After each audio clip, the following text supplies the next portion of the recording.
Sit down, please be seated. Lovely umbrella of that, Really beautiful. बोला काय बोलत होते हाँ नहीं नहीं बोलूँगा थोड़ा संपूर्ण सायलेन्स सरसरा ओपन कसा व्हायला पाहिजे सायलेन्स सरसरा ओपन असायला पाहिजे बरं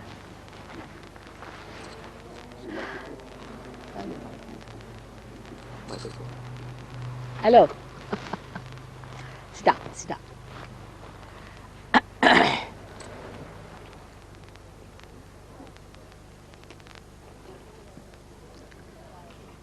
Modi must have told you very clearly about how to grow in SahajaYoga, because he is one of them who has really taken very positive steps to see that he grows. Now one has to understand one simple point about realization is that just mere awakening of the Kundalini is not sufficient. That's just the beginning. You get your realization, but you must become the tree. You have to grow. You have to become. If you cannot grow, then you have not achieved what you wanted to be. And you grow very fast with meditation and with understanding about meditation. Now one of the few hurdles that we have, that I have seen it, that are innately built in SahajaYoga itself. One of them is that you get it spontaneously so easily that you take it for granted. This is in the pattern of it only innately built. You see, whatever you get so easily, you just take it for granted. But the another side of it is like that when you have your eyes, you don't know the value of your eyes. You take it for granted. But when you don't have them, then you know the value of eyes. It's like that. So when you lose vibrations, and when you get out of SahajaYoga, then you start feeling much more lost. And then you come back to SahajaYoga again. Like a person becomes rich, he enjoys the riches, and then you make him poor, then he feels it more. So this is the correcting point. But it is very true that SahajaYoga has this thing innately built in itself, that it all happens very spontaneously and you get it for doing nothing at all. So maybe so many of you may lose it because you might find that it is just you've got it because of something. I have also known of people, they get vibrations and they say, now it's all right, I don't need SahajaYoga, I'm on my own. Again they are back like bad pennies with some troubles and some problems, and then they go ahead.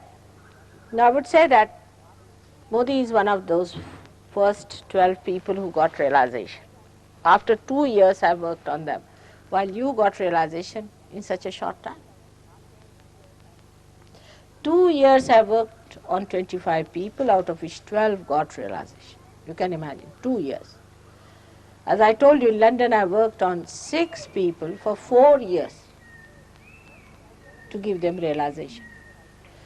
But once a certain number of people of a particular ideologies or permutations and combinations once they get realization, I find the rate of realization increases very fast. Like formerly, we never used to have anybody in the program who has been to any other guru. Just avoid them. Even up to the point that this Modi himself used to tell people there's no program today, no program. And they would ring me up and find out that there was program and why they were not allowed. They said, Mother, we get headaches, you see, they break our necks and they just disturb us, they are good for nothing. But now, it's very different. Once we have built up our strength of collectivity, we have so many channels, things are working out very differently. So the value that Modi would attach to his realization is much more than you would attach normally. Because as you see, first even say to have an ordinary oil lamp was a problem. So the oil lamp was very important for people. They would see to it that they would not use out all the oil and they were so careful. But today we have no problem. We have got electricity, we take it for granted. Only when the electricity goes off we know what is electricity is. In the same way, your realization also, when it is lost, you understand the value of it. But supposing you have just touched it and then you lose it, then you do not understand. But if you have got it, you have enjoyed it and then you lose it, then you want it back again. So best thing is to be steadily moving towards your evolution. Now after I go away, that's the fears people have here, that people start doubting. Said it happened with people. They started doubting. Doubting what? You are doubting yourself is the main point. You cannot believe that you can get realization. This is the basic. You see, to me, it seems that you feel that how can you get realization? Only those who are very highly realized souls know that you are realized. They know that you have been given realization. But they also sometimes ask me, why did you give them realization? What have they done? Because you also think that, we still have to look forward to something else. How can we get realization? This is the trouble. You don't believe in yourself. That's what, you have to have confidence in yourself. And then you will have confidence in me also. Because there are so many ways by which you can verify. First of all, you can ask questions to the photograph or to me in your heart about myself, my relationship, whatever you think would be, whatever you think, put your imagination and see that what you think I could have been. Ask that question. Your vibrations will answer. Stretch your imagination to the last. What could be the last word you could think of me? You see, some people will put doubts saying that Kundalini awakening is very difficult, it's not easy. Yes, it's true. It's not easy. It's a very difficult thing for human beings. You just can't do it. It's a fact. You have to work for days with some guru in some jungle, all alone, seeing nobody, working out your chakras by chakras. Sometimes you have to starve, sometimes you have to eat, sometimes you have to breathe, you have to do all kinds of things, and then the guru can work out. But there could be someone who is somehow the master. Could be someone. Kundalini is the Holy Ghost within it. So there could be someone like that who can do the job. And that is what it is. These things put you into doubts because you can't believe it. In relation to yourself, you can't believe it. You can believe in God, you can believe in Holy Ghost, you can believe in Christ, but you cannot believe that it has any relationship with you, that you could be that great, that you could get your realization. So just feel it and enjoy it. First of all, don't think. That's why I say don't think. Because as soon as you start thinking, Mr. Thomas in you will get up and say that, hello, this cannot be self-realization. Mr. Thomas was great, you see. Christ had all the disciples, and I find all those types around, permutations and combinations. And some are Judas also, but they are rarely to be found. But there are, no doubt. And some are Thomases. And these Thomases are described as murmuring souls by Christ himself. He said these are murmuring souls, and they murmur. And one murmuring soul comes to you, another murmuring soul in you joins hands, and you start all murmuring together, start thinking. Now at that time, what have we to do on rational grounds? It's very simple. What have I done so far? I've done everything. Did I get cool breeze? Did I get my self-realization? Did I feel my own powers? Have I been able to feel myself and others? Because you are still, you see, not fully realized, you may not be able to feel the vibrations of another person. Neither you will be able to feel your own vibrations. But there are so many people here who are realized and they can feel yours. And they can verify. Supposing they ask you, how is your father? There was one gentleman in England, he came and told me, why everybody is asking me about my father? I said, because there's one particular center that's catching. And I called a child, I said, now tell me, what is the center catching? She pointed out this one. I said, this is the center. Everybody is catching on this center, this is the father center, so they are asking you about your father. He said, yes, he's dead and he died of cancer and he had this and that. And we had to treat. For example, anorexia is a disease, can be cured by curing this center. It's such a deep knowledge, and it is such a all-pervading knowledge, because once you know in a tree the sap that goes to all the leaves and all the ends of it, and if you can move with the sap, your attention can move with the sap, you can know the whole of the tree. You cannot know leaves and then know the tree. How many leaves can you count? But to know the tree, the best thing is to get to the sap. To treat a tree is best is to get to its sap, isn't it? In the same way, when you go from inside out, then you find that you know yourself and others very well. It's very simple. Even small children can do it. So the first doubt comes about yourself. Oh, this is one of them, because there's a guru shopping going on, you see. There's a guru shopping, there's a float. You go to one guru, to another, to ESPs and what you call them, all sorts of things, mediums and all sorts of things, you know, they do with the dead bodies or anything. All these things you have been to and you have found it. So now suddenly you have to come to a temple where you don't pay anything and you just get the blessings. So you can't believe it, you just can't believe it. It's too much to believe. This is what happens. You get confused. You are already confused, but confusion could be over by understanding that something is happening to you. Just wait and see, give it a chance. There's no way we can bind you to SahajaYoga, because there's no mesmerism on. This is another innately a problem with SahajaYoga. Second problem, I should say, is that you are too free to do what you like. Absolutely free. There's no binding force except that you feel the love of your mother. Supposing you are not feeling the vibrations in your hand, there's no way of binding you down to SahajaYoga, nothing. We just advise, go ahead, it will work out, let it work out. There is no fees, there's no registration, there's no compulsion, nothing. It's your own free will. If you want to stick on, you can stick on. If you want to go away, you can go. There's no force on you of any kind.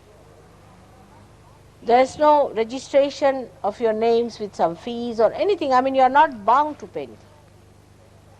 If you pay something, then you feel, all right, I've paid for it, so go through it, whatever it is, good or bad. Supposing you go to see a plane, it's a horrid play, but you say, all right, I've paid for it, so let me go through it. But that you cannot do with Sahaja because you have not paid.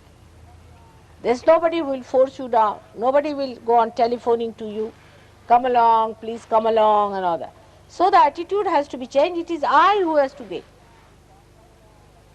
Say there's a beautiful spot somewhere. Now that beautiful spot doesn't send an invitation card to anyone. Everybody goes there.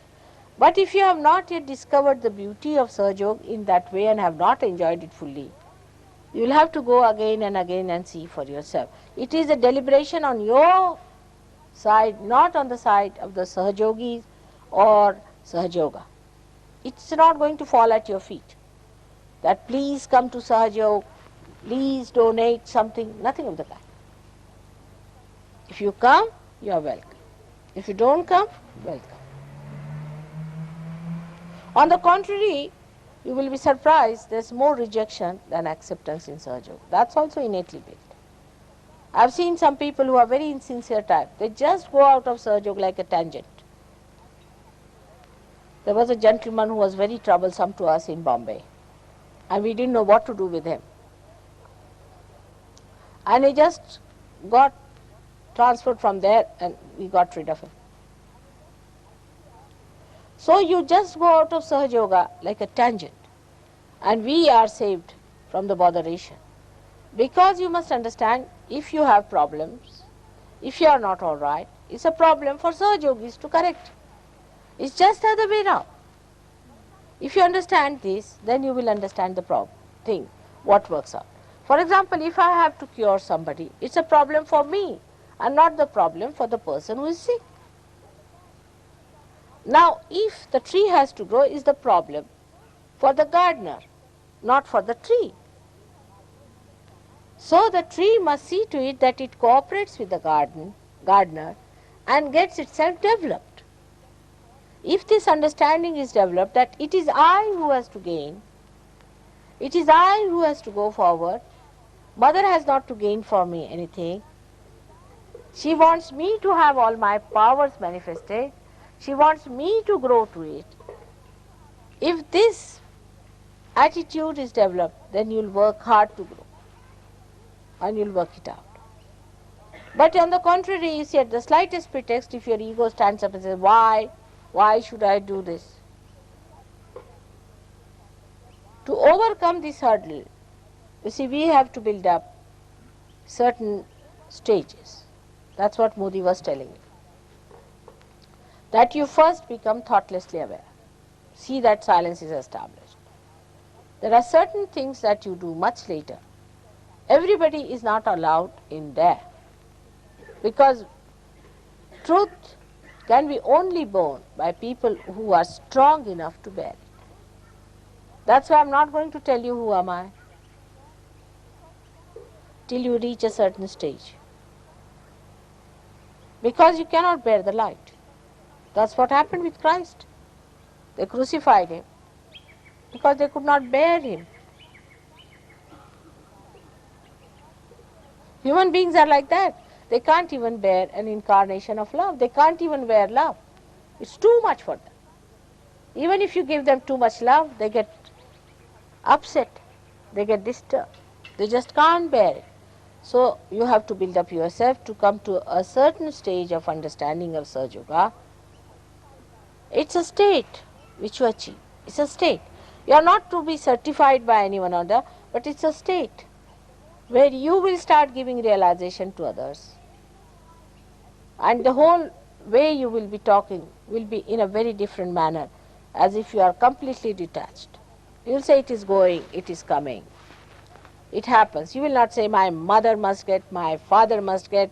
You will never say like that. Because you will understand the problem of SahajaYoga is that it cannot give to anyone. Like the sunshine can shine, it is for the trees to expose themselves to the sunshine and get the advantage of it. The sunshine is not going to run after you all over to see that you get it. Do you see the point is? It will shine the whole day and you take it. But it's not that it will run after you all the time, requesting you, oh please get me, have it like that. And this is what one has to understand very clearly, that it is you who has to ask for it and not anybody is going to force on you anything. On the contrary, if anybody tries to say something more, your ego gets like that. So try to be careful. I am very happy to know that also, that in all the ego-oriented societies, I have seen that SahajaYoga works like wonders, because first thing they see is their colossal ego. And that's a very positive point about it. Because once you start seeing this horrible balloon in you, you just start watching yourself and enjoying, oh, Mr. So-and-so, now get along with your ego. You see, it's a very interesting life you start leading. If your ego, you see, is a very good sign. If you cannot see your ego, then there's danger. But some can even see their superego if they are possessed. See, people see how they get possessed suddenly, because the frequency of possession becomes very little, so that there's a big gap, you see, to see the time when you are normal. And when you get abnormal also, you can see clearly that you are abnormal. By seeing that, you start judging, oh God, I have again been caught up, I am again lost, and you come back to normal. The whole thing becomes a very beautiful understanding of the reality about yourself, and you laugh at yourself all the time. All the time you laugh at yourself and you laugh at everything and you find the whole joke going round, how people are seriously indulging into nonsensical things and how it's such a big joke you have been yourself worrying about things which have no meaning, which has no significance. Like I went first to Paris, and people told me, Mother, they are not going to like you very much because they believe a person who is so happy is ignorant. You should not be a happy person. You should be a crying baby.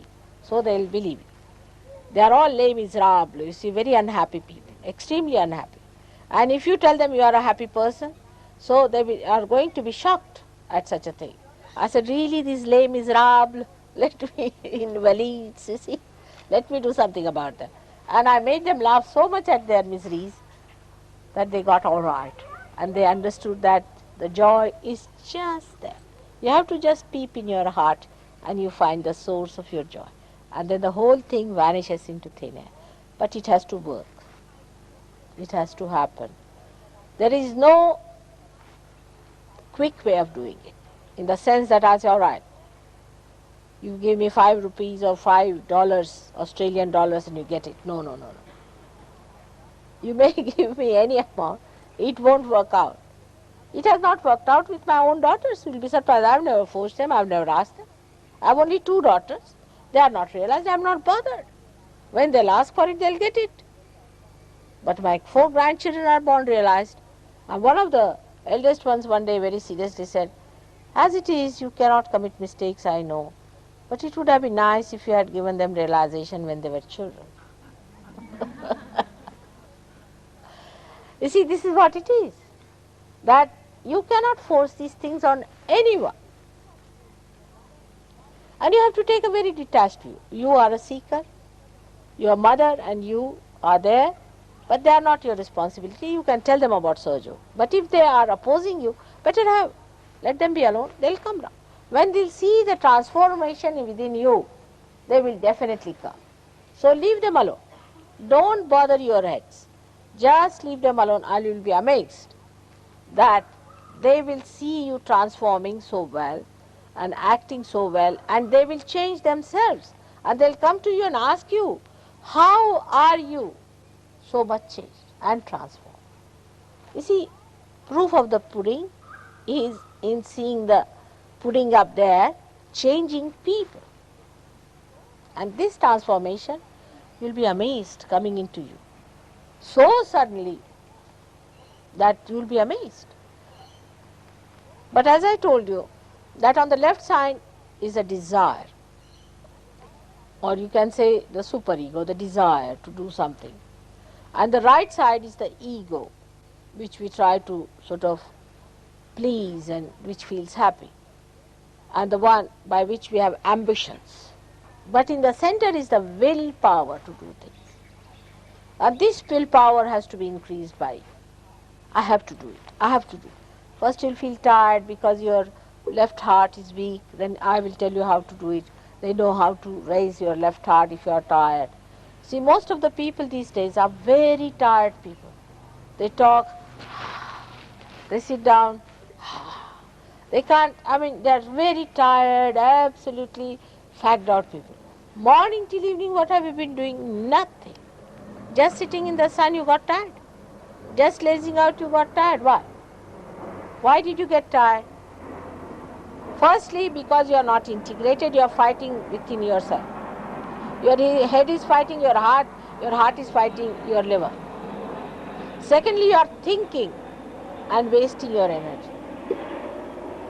So you have to learn how to settle your heart, what has to be done to raise your heart, to make it peaceful, and how to get the energy from your spirit.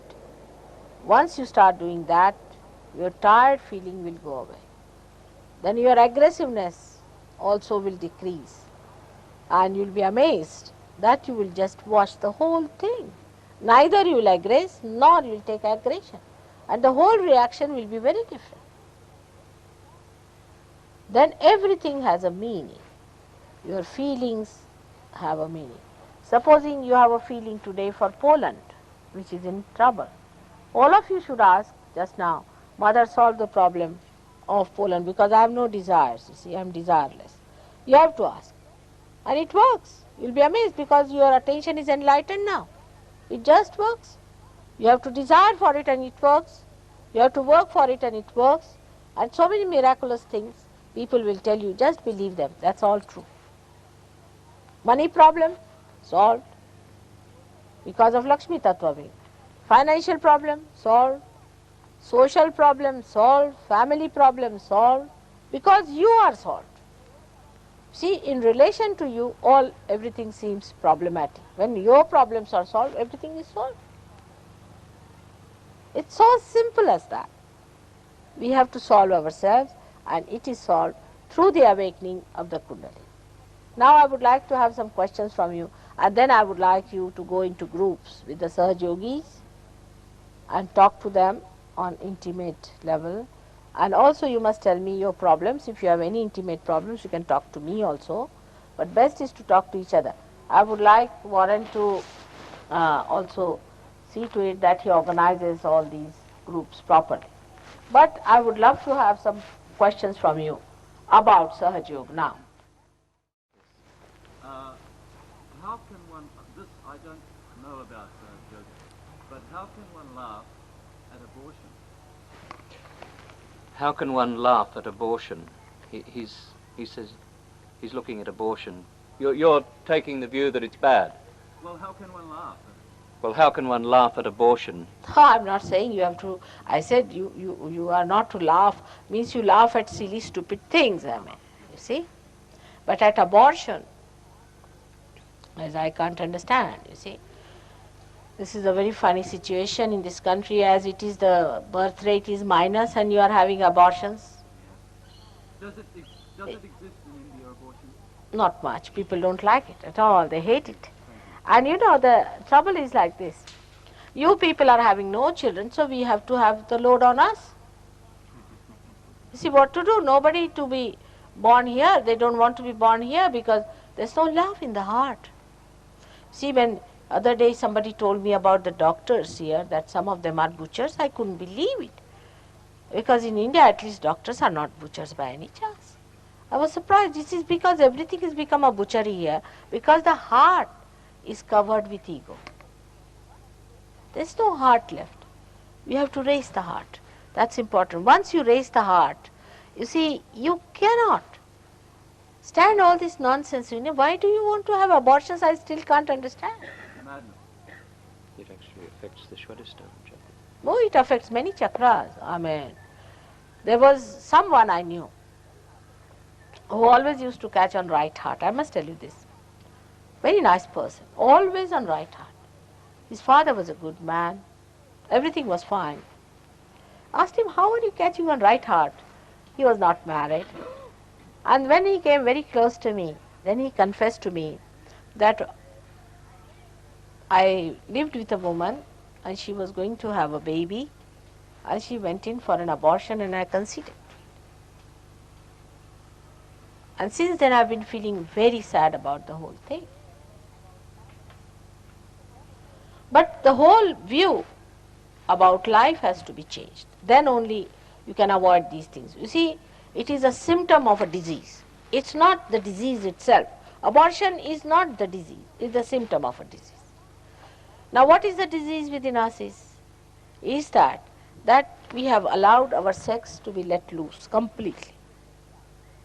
Talking too much about sex from childhood, what is the need to give education in sex? I have failed to understand. Openly, there is no need to teach about. You see, do the animals need any sex education? Still they produce. Then they told me they tell about sex only because they think by telling about sex they can protect people from not going into sex. I said no, they create too much of curiosity in children. For example, in India, we never talk about sex to children. They do not know, they are so innocent. Even till the marriage takes place, some of the girls do not know what sex actually is, how it works out and all. But they are told this is something filthy to do and all that, and when the girl gets into puberty, it is told, and to the boys also. You see, somehow or other, it is a very different society. That question doesn't come in, it never comes into the head of the boys and girls. If you keep them pure, I mean, like it doesn't come in the head of the sister and a brother, even today, thank God. In many sisters and brothers, I should say, despite Freud's all efforts to spoil your minds. But still there are brothers and sisters relations today. In the same way, it doesn't come into their heads at all. And when they get married, they are to be told that this is what it is. And that's why they say these Konarak and all these places were built where they could take young brides and young people to see that. This was called as Kumarika temples, means the married women, when they were not virgins, could go there and see those places to understand what sex is. And you get so exhausted with this early sex life. I mean, you go into all kinds of tantrums then. Because you are so exhausted, then you go into perversions. The basics are wrong. We are trying too hard to be sexologists. There's no need to be sex points, you are that already. But you don't want to be only sex points, do you?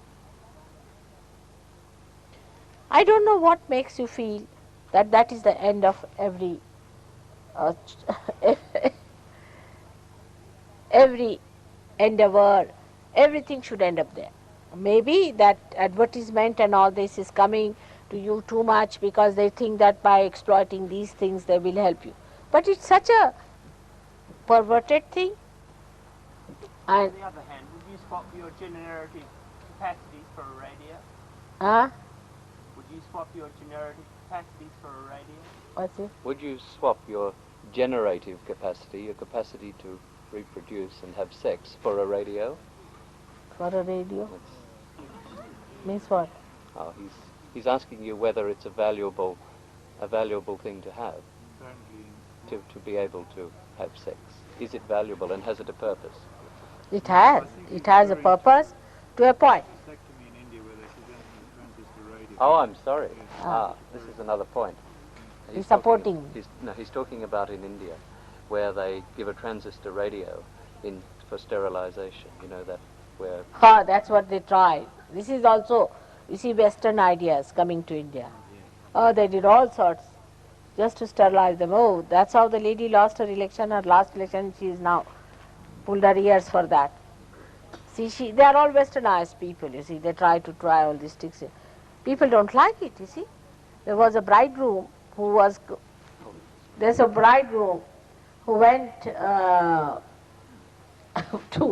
for his wedding, and poor thing, saw that there was a team of people standing there for sterilization.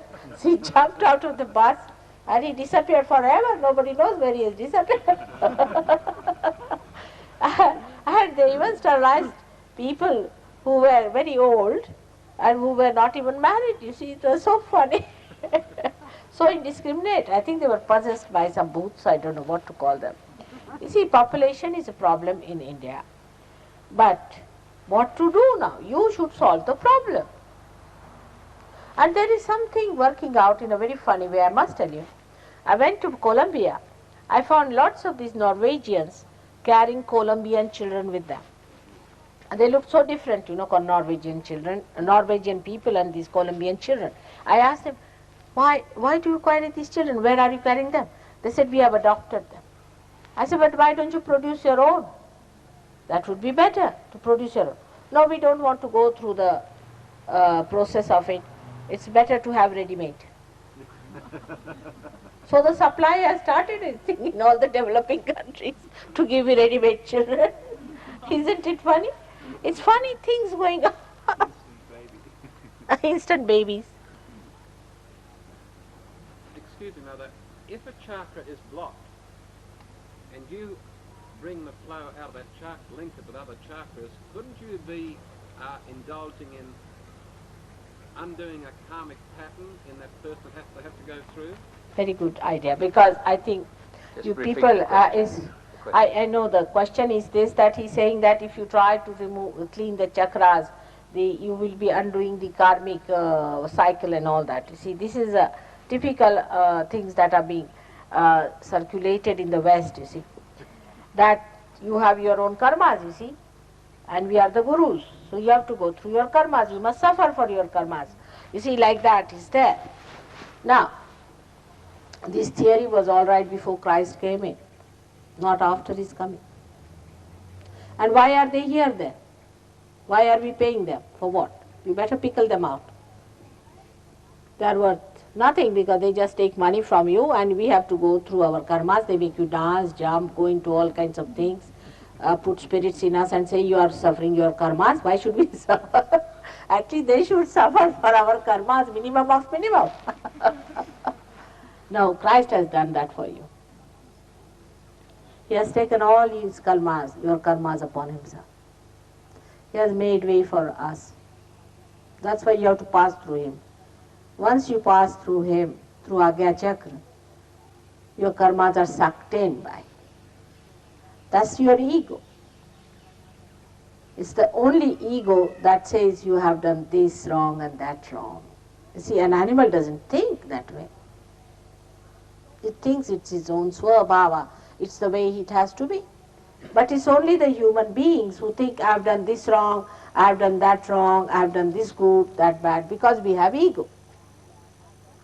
But when your Kundalini passes through your Agya Chakra, your ego is sucked in, your superego is sucked in. Christ has done double job in one shot. You know. It's great. That's why he was crucified. It was to be. He took all your karmas upon himself and put it into hell. So whatever karmas you have done are all sucked in. But the door must open fully. In the beginning it happens that only a thread comes up, you see. And the ego is not fully sucked in, so sometimes it still comes up and all that. The best weapon to get rid of them is to forgive others. Forgiveness is the greatest weapon Christ has given us, which we have to use. Forgive, forgive, and forgive. That's a very good way. Lord's Prayer is the solution for your Agya Chakra. You'll be amazed. You have to say Lord's Prayer after realization to open your Agya. Then you become thoughtlessly aware. After realization, again I say not before realization. It has no meaning. Before realization, whatever you have said has gone into karmas. Only after realization, you are baptized, you get an opening here and all your karmas pass through that. Also you will find when you get realization, lot of heat comes out. These are the karmas, you see, that are coming out. Let the heat go out and all karmas are finished. It's like that. This is what is self-realization. Like an egg is in an eggshell, is very different. But when it becomes a little chick and the mother breaks the tip of the egg, a new bird comes out without any karmas of the smell of the egg. So clean and nice. Everything converted into something beautiful. It's like that. This is the rebirth. This is how we become a new personality, a new being. So don't forget about your karmas after your realization. Alright? He has said it, that he died for your sins. Didn't he? And the wages of sin is fear. If you still have fear within you of your karmas, you are still sinning. There should be no fear about it. Do not have any guilt. I've been telling you not to have any guilt. What can you do? What sins can you commit?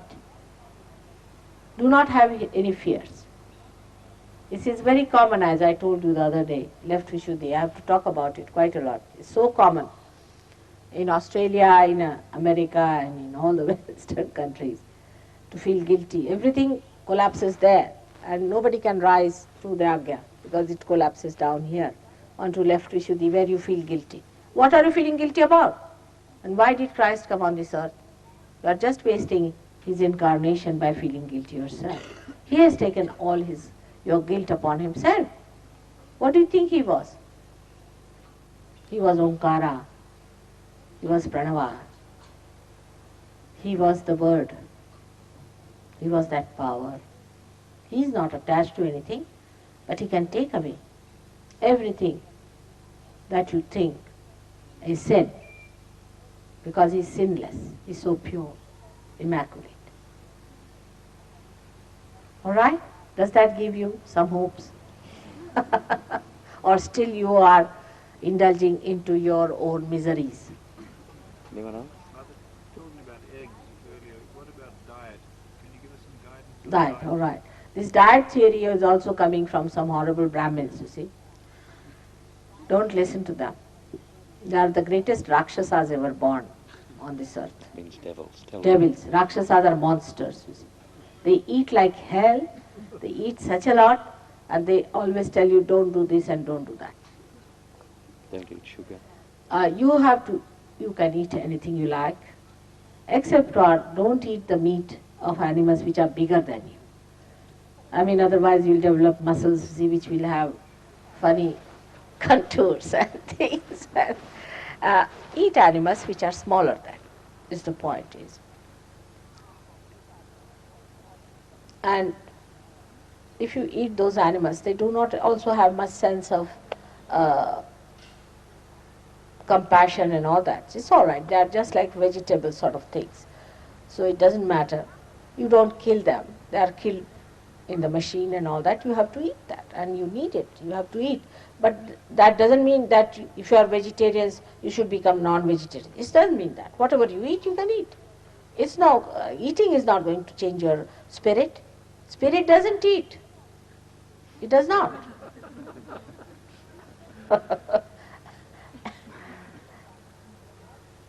Makes no difference to the spirit, except that to your body, which is the lamp. So, if you have to keep the wick all right, you have to keep the lamp all right, and for that, don't eat anything that is a very big animal compared to yours. And cow's meat, for example, in India, they don't eat, because have you seen Indian cows? They're very gentle. And the cows are in the house, just like mother, they start giving milk to the children. They see every day they are taking the milk of the cow, so they develop a feeling, you see. And that's why they don't drink, you see. But it doesn't mean that if your Australian cows are, I don't think are like that, because what I have seen, they look like buffaloes to me sometimes. Like my granddaughter, she came to England and she asked me, grandmother, why the buffaloes in England are white? Yes, so it's all right, but you will come down on diet. It will be different, you see, you'll see gradually, but don't worry about it. Gradually everything drops out into very little things, you see, but you allow yourself to develop. Eggs and things like that he was Oh, asking. eggs you better have, lots of it. But if you have liver, it's not good to have eggs. Eggs is very heating. Pork is otherwise good, but not good for the people who have liver problems. You see, you must understand, every person is different. Now today I met a lady who was very left-sided. So I had to tell her, you eat pork, eggs, everything. You see, it is how you are. Even the Indian Ayurveda is like that. They want to know the prakriti, the character of a person, how he is. We have evolved from different types of animals. I saw the nocturnal ones. You see, the nocturnal ones must eat a lot of meats. Those who have evolved from nocturnal side. You see, the left-sided, the ones who are afraid and frightened and who are not egoistical at all, you see, such types. They should take more meats and things, but those who are too much aggressive, better take to vegetables is better. All right, now what's the question?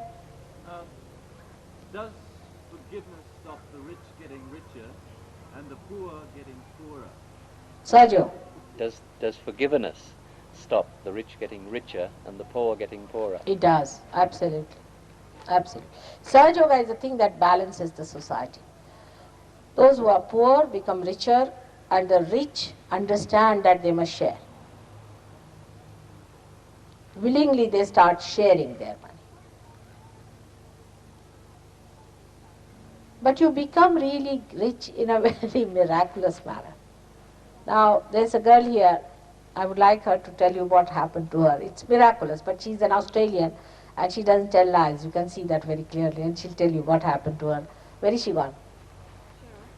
Cheryl? Come along. Is she here? Well, you can tell her, Mum. You can tell All her. right. No, let us tell. It's better she's Australian, they'll believe her more. No, we don't. No, we don't. Huh? He says, You "No, don't. we don't. You better But tell never trust an Indian. That's even worse. We'll trust you. You know, some of the gurus have introduced some Indian bhoots, Indian spirits into English people, and Americans and also Europeans. And I find they behave just like Indians, you know. They cheat, they embezzle, they'll take away things, not the women. They'll not touch the women, you see, but they'll touch the things, they'll take away empty cans. It's typically Indian, you see. It's rather surprising. Yes, there are some. I've seen them like that. It's surprising to see such things happening to a Western person who behaves just like an Indian. Must be some possession of bhoots put by these gurus. So, if you believe me, then I can tell you what she's told. It's really miraculous, very miraculous. Cheryl was telling me that she wanted to come to India and she had no money. So her daughter was very anxious to come to India, and they didn't know what to do. They didn't have sufficient money. So they just said, "Mother, we want to come to India. Can you arrange it for us?" That's all. And it so happened that this girl had taken a trinket she had in the house, a bracelet, to the school for a sale. I mean, they have their feet all over, so she took that for the feet. And the teacher said, "I think this is gold." She couldn't believe it. She brought it home and they got it valued. And they found that the price of the thing was equal to what they had to spend for both of them travels. But this is nothing. And then she got some money from somewhere in the house, somewhere, I don't know how, she got some money. And she didn't sell even the bracelet, and that's still there. She said, for the next trip, I said, I hope so, you sell it. May not. Like that, you see, things work out. Because your Lakshmi Tattva, your center of well-being gets enlightened. And then you are looked after. So many things happen. Like today they told me so many things of this kind happening to them. And I too, you see, when these people came in, I had told them, all right, you give me so much money, maybe required for your stay. There very little, it was very little. for them to be there in India. You see, after all, India is also now becoming very expensive. And when I went to India, I discovered it has become very expensive. Doesn't matter. I said, I put it in the bank. I said, let it be there. And anybody asked me, no, not have it. You want it, have it. Now, spend it. Now, go. And it was all right. I could manage. You see, that's what he did. And so many of them have done it. It's looked after. You go to right places, you get right things, you don't spend too much, you do not repent for spending, and you feel happy for whatever you have, you feel very joyous, not worried about counting. But if you make a budget, you had it. You don't worry your head about budgeting, how much you are going to spend. You'll be surprised. You won't go to things which are unnecessary, useless, but you'll buy something that is very good. And ultimately these things will be very precious for you to sell. Many things have happened like that. Many things have happened. Yes? You tell me why Australia is important for the future. Why is Australia important for the future? Maybe about Sri Ganesh. Only thing, I don't want to pamper the ego. I mean, well, is Australia blessed Very much. for the oncoming wars and things? Very much blessed. It's a very much blessed place. Specially created. Australia was the first continent to be created. And if I dare to answer this question, I hope you'll believe me and not get into ego trips. Australia is a place which is described in the ancient Puranas that a great saint was sent to Australia and another heaven was created. And that saint is called as Trishanku, which is your south, what you call that is the Southern Cross. Southern Cross. That shows the Southern Cross, and you can only see Southern Cross from Australia. This is one of the Puranas, or the Vedas also have mentioned this. And even before that, Australia is the place which has the Ganesha. The first is the Muladhara Chakra. The first center is in Australia. How much wise you should be?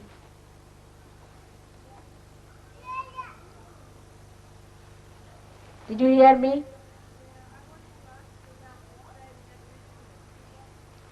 She wanted your opinion about the Australian Aboriginals, the native people here that were born. Black people. Oh, they must have been good people to begin with. I'm sure of it. They must have been very good and holy people and nice people.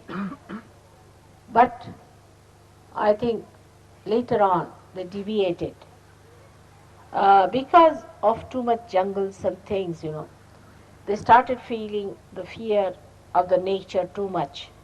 They must have worshipped things which were good to begin with, and later on to some things like spirits and this.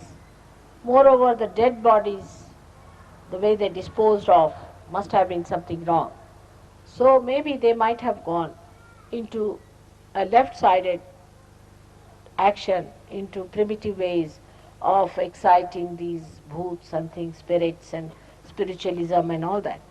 But in Australia must be the minimum. In Africa is horrible. African countries have too much of it. But it should be the minimum of minimum.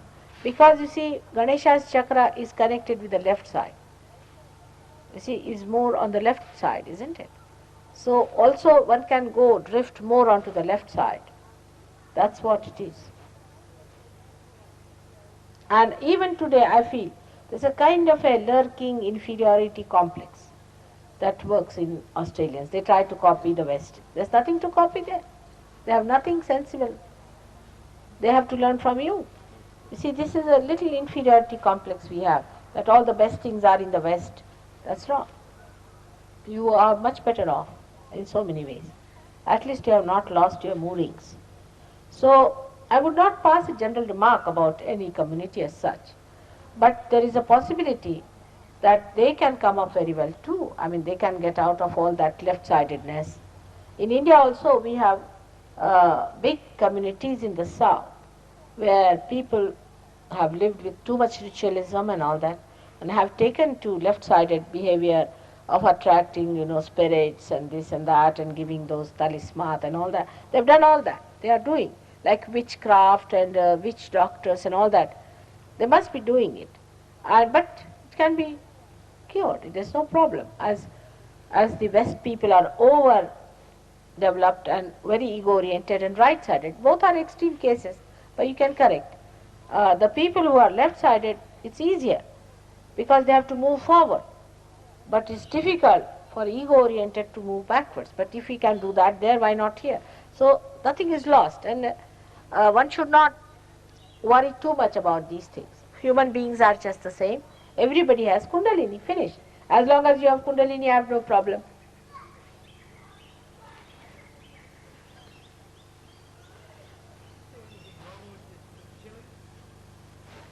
To eat? Is there anything wrong with eating chilies? No, it suits some people very much. Some people should have, those who suffer from colds, will be a good idea. Suffer from constipation is a good idea. But don't eat too much of anything. But it's good for some people. Something is good for some people, something is good for some people. You have to just find out. For people who get constipated, it is better to have little of green chilies all the time. It is very rich in vitamin C. It's very rich in vitamin C. It's good for people who catch colds very easily.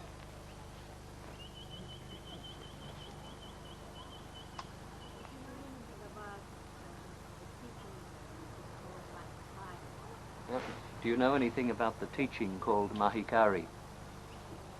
I know. There are a lot of people here today. You see, Mahikari thing was, the person who started Mahikari was a realized soul, though not so well equipped. I met him before his realization. And he got realization, I think, through me only. Whatever it was. I do not want to claim anything like that.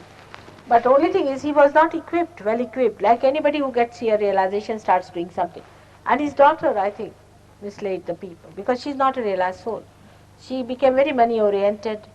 She started putting it. It's happened with every one of them. But poor thing, this one was not, he just got a realization. He was not an incarnation also. You see, even incarnations who came on this earth, like Christ, you see, like Muhammad Sahib, like Rama, Krishna, see such great incarnations who were purest of pure. Even those people have been mishandled, and people have raised organizations which are just money-making propositions. Everything somehow man makes into money. I don't know how. It's something that happens to human beings, you see. Then they start giving talisman, they start cross, I mean, it's a money-making proposition throughout. So this is the trouble. What she said? She said you're very right. And you may lose lots of your powers, even ordinary normal powers, with this kind of wrong attitude, you see, or misguidance, because it happens like that. You can make mistakes, you can do so many things, I've seen people, one girl who I had given realization, she went to a lady who was a medium. She used to get ho ho ho ho ho like that and this thing, and she gave her a talisman, and she became actually blind. Actually blind. Now she's blind. Her eyes are open. I mean, I have to still cure her. But this is the report I've got about her. Would you say the same of the Hare Krishna organization? Oh, now you are pulling me into controversies. But I will tell you the other way round. You see, if you go on calling, say the name of anybody, even your name, would you like it? Then how can God like it? On the Oxford Street to stand up, you should see the sight. They even sell those things, you see, like wigs. They sell them like wigs in the market. They shave off, and sometimes they wear wigs. See, it's not show. It is something that has to happen within. It's not the show that you put up. It's something that has to happen. You see, most of them end up with throat cancer and very violent people. They are beggars, absolute parasites. With Jaguars. With Jaguars. With expensive cars. You see, this is very nice. I met somebody in England, and I told him, what do you do here? He said, I deal in opium. I got a fright. I said, opium? How do you deal in opium? Other people's money. I said, that's very good. Other people's money. You see, you can float an enterprise. It's very easy because you are such seekers, such great seekers of ages. And you are so naive. Very good. You go anywhere, they'll take a square, sit there with saffron clothes, with some circus on. Another fellow will be fanning, oh, this one is very great, coming direct from Kashi. Then have nothing to do with horrible people. Kashi is one of the worst places now. So you all go and prostrate. This is what it is. I mean, why are you enamored by these circuses? Aren't you fed up with them? We had a lady from Norway. This one was very interesting. She came to my house, stayed with me, very badly caught up. And she told me the story of a Lama who came to Norway. First he told all these Norwegians, you see, if I have to come to Norway, you have to make a place with a floor which has got all marble. Look at him. They are such parasites these Lamas are. First they have sucked the blood of these poor Tibetans, and now they were willing to suck the blood of these Norwegians. Now the poor young people, you see, I should say young people in the West are really not rich because their parents do not give them money the way we give our children, you see, so they starve themselves. They ate only potatoes and this and that, and for 1 year they starved themselves to create this floor for these horrible people. And this fellow came, you see, with his shaved head and all that. He stayed there. And this lady told me that she had to go and just bow to him 1,000 times for 3 months. 1,000 times, imagine, just to bow. As it is, will be finished. Even 3 times is sufficient to finish you off. And 3 months she did it. And with me she was arguing morning till evening. I said, look at that. You are arguing with me, eating my head off, and here you are bowing to him. They would not allow anybody to go near the Lama, the great, who was sitting on the 7th step somewhere, hanging in the air. It's very common, you know, the more you are missing from the scene, the more you are difficult to be seen, you see. It's something great. Oh, I have seen the glimpse of that horrible thing. That's what people think. You see, this is what they play upon you, emotional. What do you call them? Emotional? Blackmail. Blackmail. That's what it is. Oh, they will tell you, first of all, we call them chamchas, mean they're spoons. They'll come and tell you, oh, this is very difficult, you know, he may not give you any interview. And you have to at least shell out 500 rupees. You see, it's not easy. It's very difficult. Only you should send your photograph with 500. All this nonsense. If you are the river Ganges, what can malign you? What can dirty you? What can make you impure? If you are here for purification, then nothing can impure you.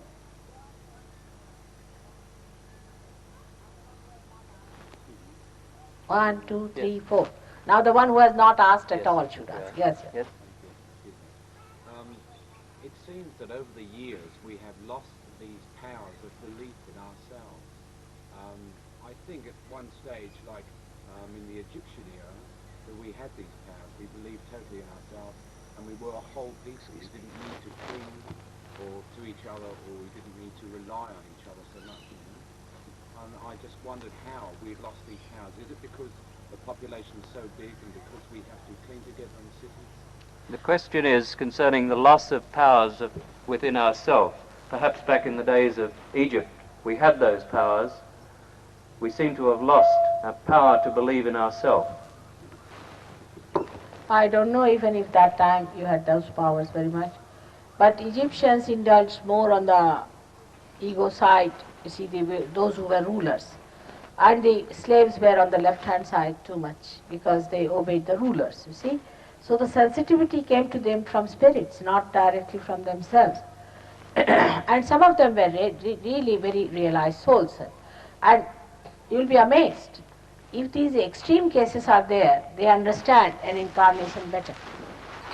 Say, if you are taking LSD too much, you will see only lights coming out of me. You won't see me. There are many who must have seen that, auras and things. If you are on the right-hand side, too much. If you are on the left-hand side, you will be awed. You will be shaking before me, and you may see my previous births, and you will be quite frightened because you know what it is. So they understood the incarnations better. But evolutionary, you are much higher than they are. Though there is confusion because of so-called freedom you had, which you misused. But as a whole, I think this is the time for blossoming. Only thing you must know that you are a seeker, and you are a seeker, then you must get it. And if you get it, why should you be surprised? But it's like seeking has become like a fashion. Seeking here, seeking there, seeking there, seeking. You stop nowhere. You see, go on fixing the bolts. You see, you are just going on with an inertia. Even if you stop fixing, you still go on like that. It's like that. You see, it is a style you have developed of going from this to that, that to that, that to that, and you cannot stop it. Yes? Yeah. The first one is, I'd be interested to know your opinion on the philosophy of Rudolf Steiner. Your opinion on the philosophy of Rudolf Steiner. And secondly, What did he say? And secondly, I'd be interested to know your contact, if any, with the Papatak Sangha in India. Papatak Sangha, or do you know this one in India? Papatak Sangha? All these are all people playing on boots and things. That's all I can say. What else? Steiner is a modern educationalist and philosopher. What does he say? I think Gregor has discussed it. What does he say? It's discussed in the Advent. And What does he say? well, What does he say, this Steiner?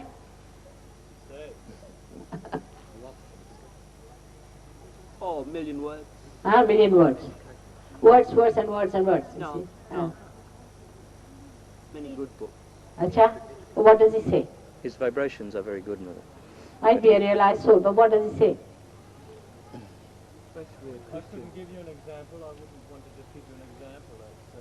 In gardening, he is an excellent gardener. He's well known for his philosophies on education particularly, but his philosophies do encompass all aspects of life, which include medicine. He might be a realized soul like Khalil Gibran is. You see, his vibrations are good. He might be, but still, you have to become realized souls. You see, reading that, even Zen is all that. Zen is everything is, nothing but his realization. But you will be amazed that the head of the Zen himself reads all Zen without being realized, and he's a hopeless fellow. I just talked to him, he said, oh, we cannot get realization. He's confirmed on that point. Imagine a Zen, the head of the Zen, saying that. And he said, we had Kashyapas, only 26 Kashyapas we had in 6 centuries, can you believe it? And he wouldn't take his realization, he was so frightened. He accepted me, all right. But he said, I am nowhere, mother, compared to you. I said, what is this? But I am telling you, you can get. So, it's good to read somebody who is a realized soul. But you better get it yourself. You become Steiner, all right? Steiner catches on Agya and Swadhisthana. Maybe.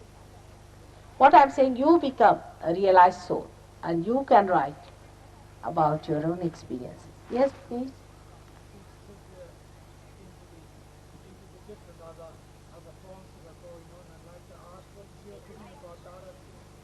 Daraji Dadaji, in Calcutta. he's arrested. He's already in jail. No, he was in Pune where he was arrested, this Dadaji. This happened about, I think, I don't know, but I heard about. I don't know when it happened. How Mrs. Gandhi? Huh? Or a state? No, it was not because of any political thing. But they found some income tax things and all that, and lots of, I don't know, I didn't pay much attention, but he's arrested, that I know. There's all sorts of things these are. You see, the best part of the whole thing is that all that is untruth is exposed gradually. Whatever things they may put up, whatever story they may put up, whatever they may try, they may entice you. You may be interested in them, whatever it is, but they themselves meet their end. Because all that is falsehood has an end, and truth is endless. It is anant, it is eternal. The truth is eternal. What do you see as the future of the United Nations? Oh. What do you see as the future of the United Nations? That's a tricky question. You better tell them your husband is. My husband is one of the Secretary Generals. I better not speak, all right? Let it be. We'll see about it. Work it out. Yes. Do you think, Some tricks we have to play. do you know of Krishnamurti at all? Do you know of Krishnamurti? Very much. Thank you. Could you tell us, He's another one. Krishnamurti is another blah blah blah. I'll tell you about Krishnamurti very well. You see what Krishnamurti does, he says this part what I say, that there are false gurus. But I don't say there are not real ones. If there is falsehood, if there is artificiality, there has to be real. If there are artificial flowers, there has to be a real flower too. So he negates you from the other side completely, and he puts up your ego by saying, oh, you can find it, so you are finished. He is a blind leading others into blindness. I saw him personally, privately, and I asked him, why do you do what you do? And he said, does a rose ask why? Does it? He said he what? saw him personally and asked him the question, Why do you do what you do? why do you do what you do? And he said, Does a rose ask why? does a rose ask why? I mean, it has no awareness. Simple answer is as that. A rose has no awareness.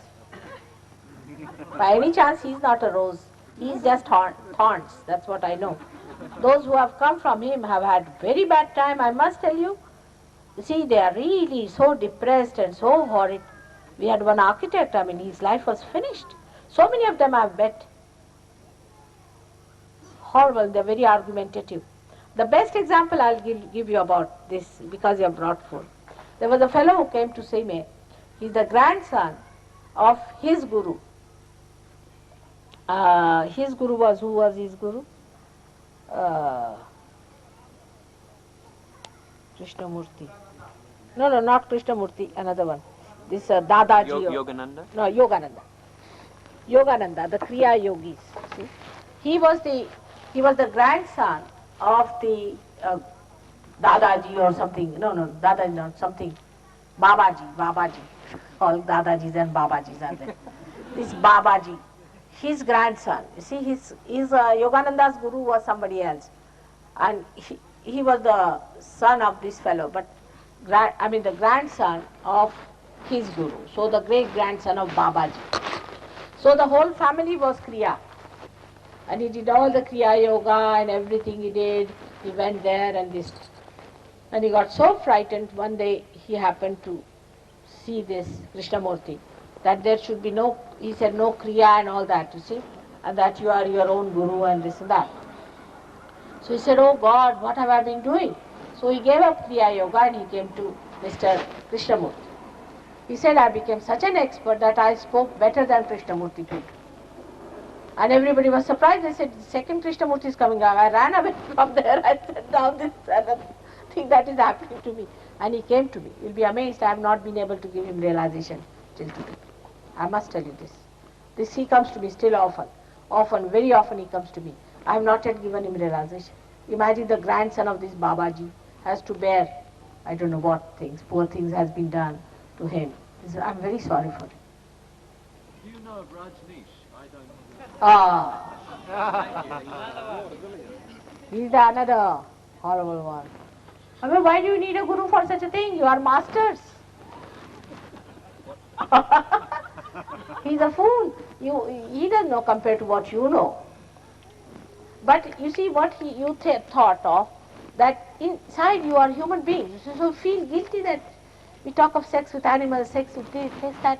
There's something lurking in you. There's something wrong in all this pervergence and homosexuality, this, that and all that. So you thought it's better to have a guru, at least he'll certify.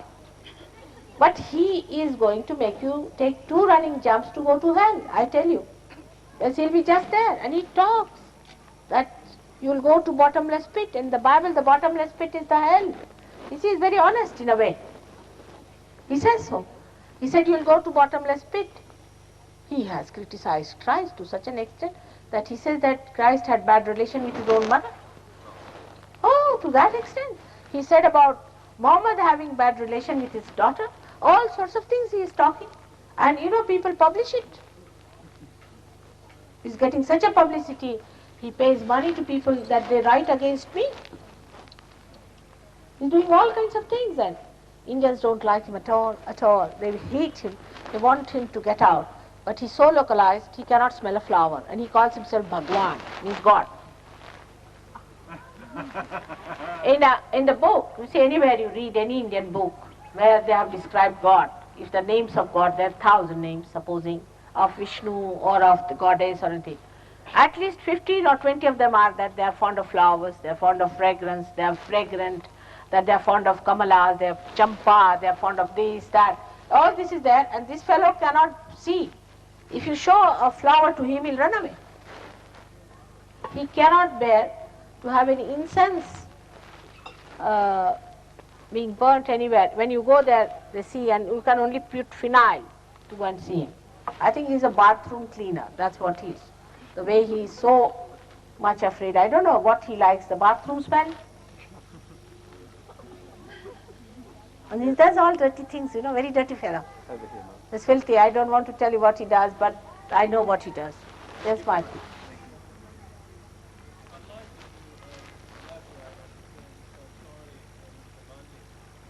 Could you explain the meaning of Satori and Samadhi?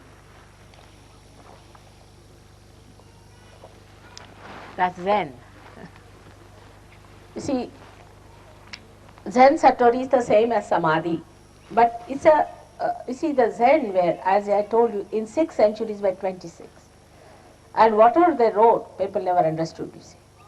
Because they were realized souls, some of them were born realized, some got realization.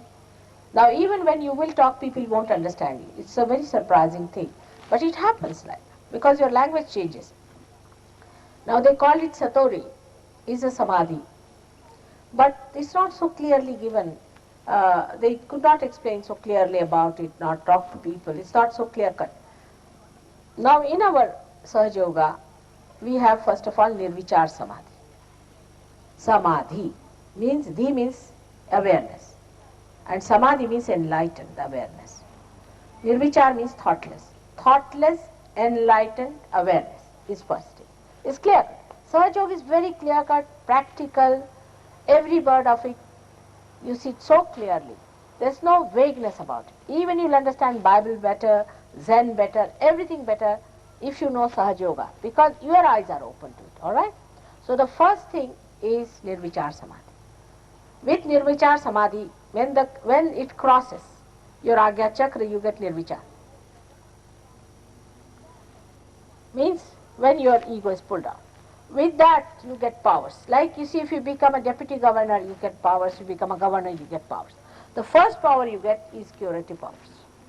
You get cured, and you can cure others. Many people whom I have cured are not Sahajogis. They are useless people. Actually, I have given up curing people for the same reason, because they just come for cures, they get cured and lost.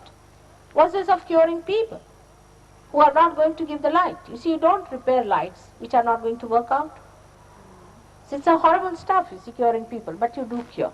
You start curing people automatically with raising the hands, not with spirits. There are another faith healers and all that nonsense is not there. Also Kundalini can rise to a point with a person like that. But one should not stay at that point, must go higher. Because the movement on right and left, you start getting either supraconscious or your subconscious experiences, which can be very alluring, and you can be quite lost in them. You start seeing lights, you start seeing something different, you might see an aura around me. I mean, you see lots of things you may see as something else in my past. That should not be there.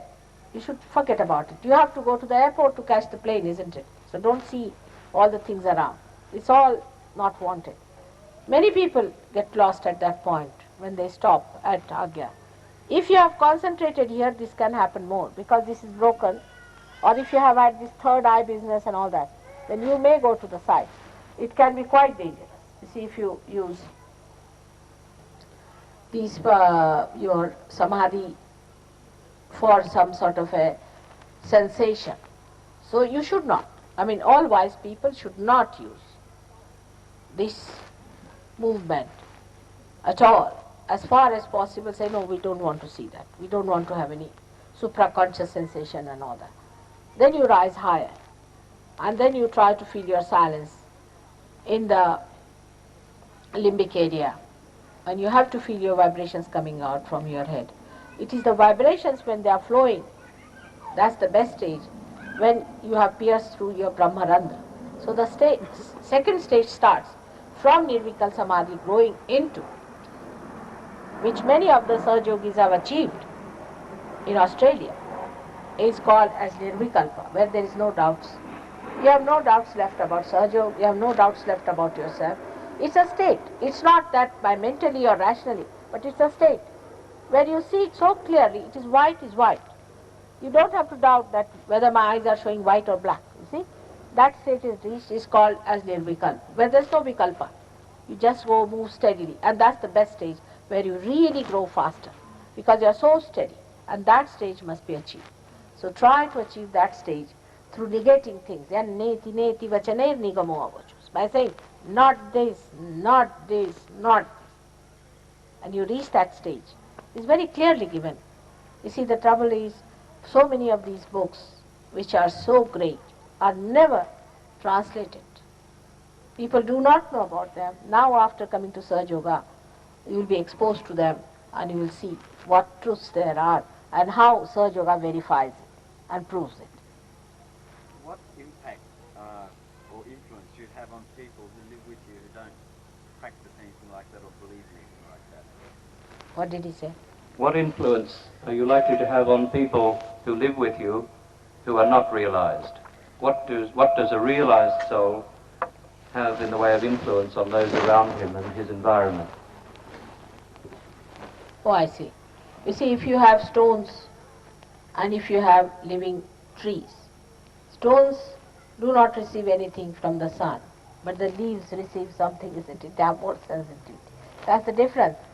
Then, in SahajaYoga, there's a possibility that you can convert stones into living beings. Can be done. Yes, because they see. You see, they see you. They understand the value that you are. Gradually, rationally, they start understanding. Then they reach certain conclusions. Then they come to SahajaYoga. Then they get realized. It works out that way. But with seekers, it's very different. Seekers just jump into it. They do not think about it. They just get it. They get it so fast that they don't think about it. Just they get it. So they are so sensitive. That's the difference.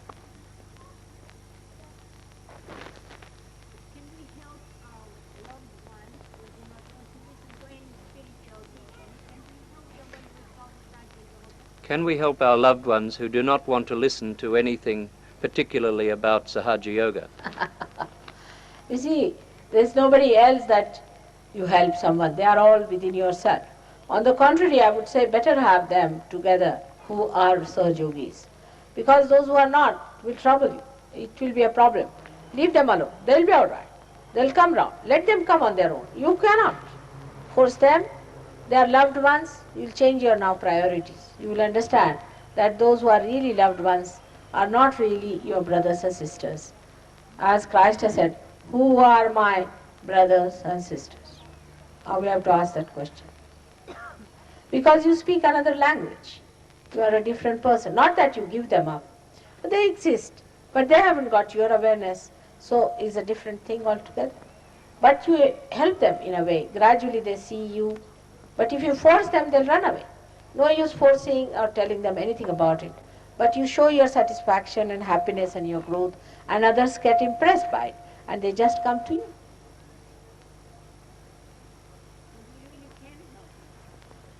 How can you? Do you help them? Yes, I do. But you should put them out of your minds and say, Mother, you help. If you try to help, then I'll leave it to you. All right. Yes.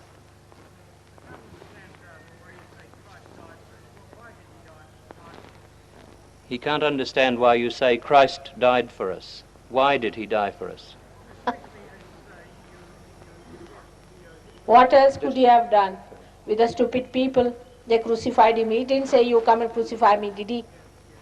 You see, they're stupid, horrible people, donkeys. They didn't understand him, stones, as they were. What to do? They crucified him. He didn't ask.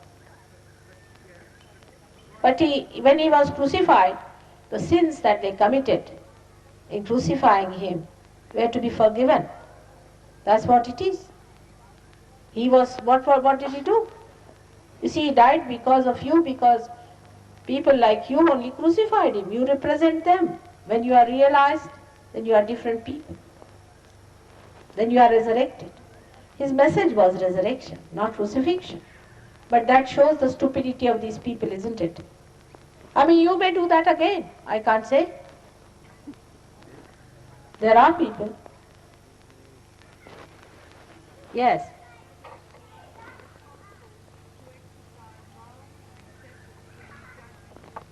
Can you pour for me some water? Yeah? Water. Say again, please. Loudly, loudly. Yeah, I have a mic. Sorry.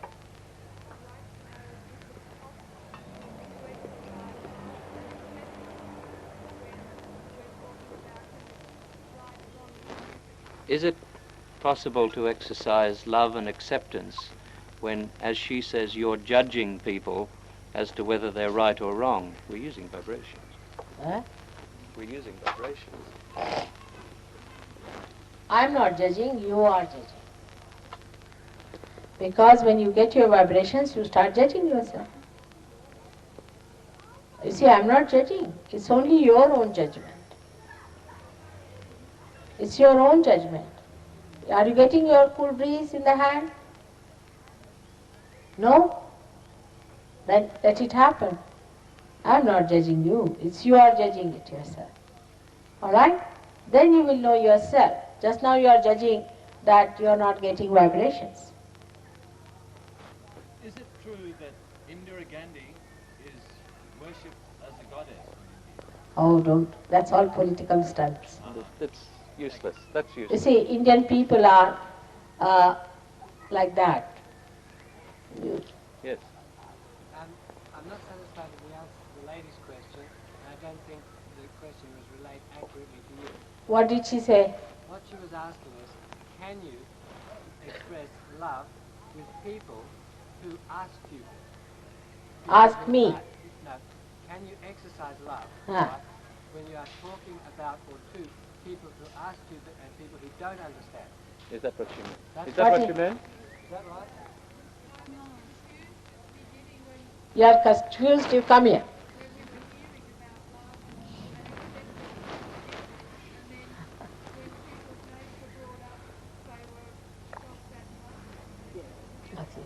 She's confused about the fact that you talked about love and acceptance at the beginning, and then when people's names were brought up, we often scoffed at them. About the gurus, eh? That's it. That's a very important point. That's very much with you people. You see, you have, all of you, have developed a philosophy where you say there's nobody is evil.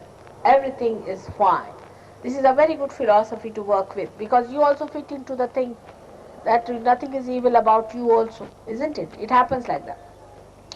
You remember when Christ was criticizing these horrible people, they asked him, how do you criticize them? They do not criticize you. Then he said, will the devil talk against its own house? There is a negative force working, very much active. And you have to not only scoff, but get rid of these things, because they are acting as your destroying forces. And they destroy you. I see them very clearly and I have to tell you. So love doesn't mean that I love a snake. Will you go and love a snake? Snake must understand first of all. In the same way we have to understand there are evil people, that's true. That's what is very much in the West, I see. Oh, you love everyone. It's all right. But you don't love a snake, do you? Go and ask snake, I want to love you, he'll just finish you off.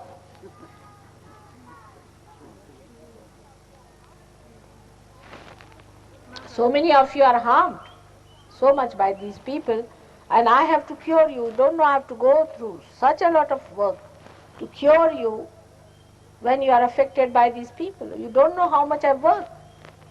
Morning till evening. This morning I started 6 o'clock. Till I came here, just 10 minutes I got to change my sari and I was here. These are affected by other gurus and things and I have to take it out. I know what harm they have done to you. You have no idea.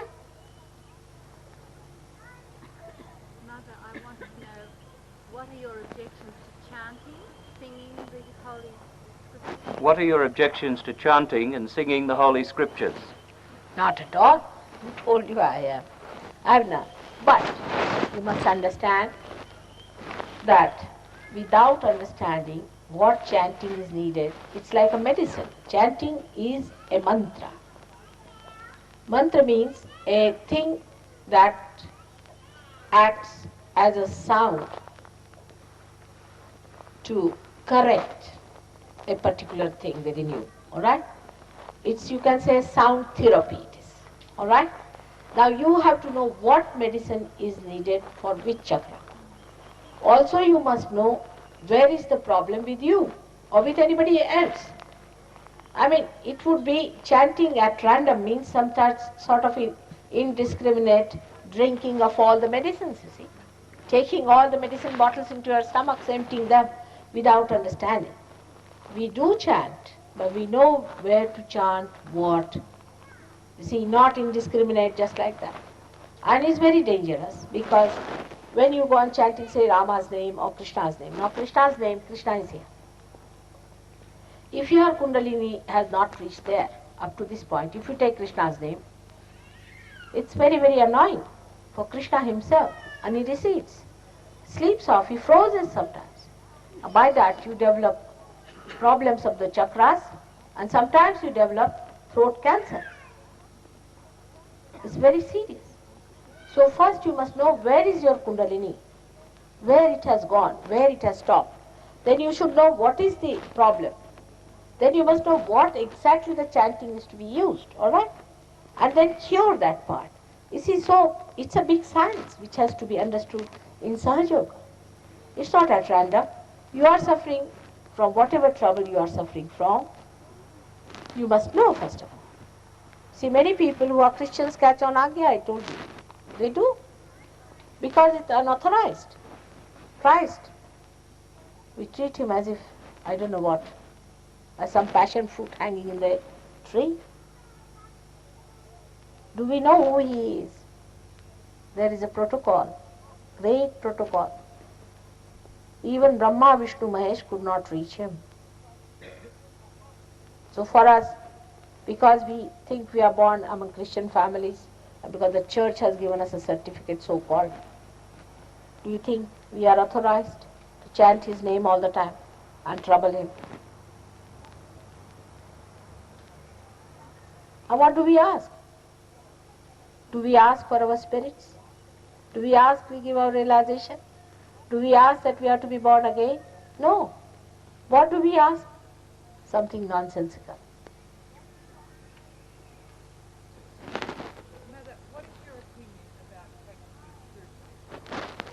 What is your opinion about practicing spiritualists? Spiritualists. Very dangerous. Never go near them. Never touch them, even with a barge pole.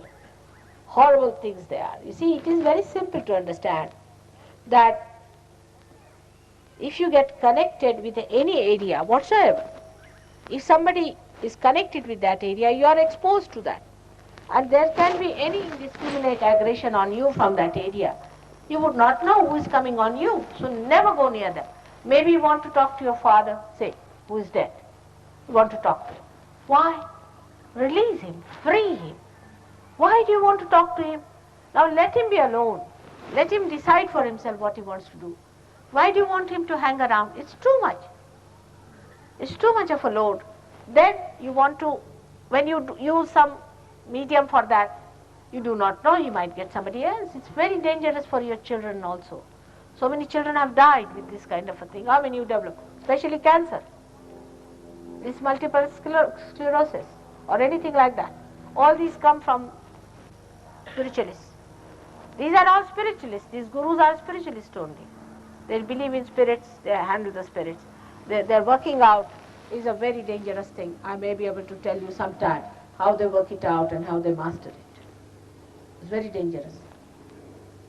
They are like vampires. What they call them, vampires? Most surprising is that there are so many things in English language which we don't have, like witchcraft, and the witches were punished. All sorts of things are there in England. And they talk of all these things, supernatural and all this. But still, I don't know how they go into it. Somebody asked me a question about 5 minutes. Somebody asked me a question on the way up, and that was, is it wrong to be a medium? And this relates to the previous question, so perhaps you could answer that. Mediumship, Mother? Oh God, I need not tell. It's very, very wrong to play into the hands of the spirits. You are enslaved completely. You don't know what happens to you. Horrible.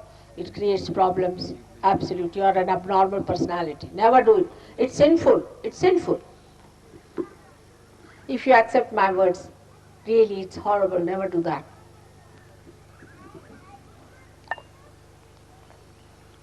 What is the difference between Western spirituality and Eastern spirituality?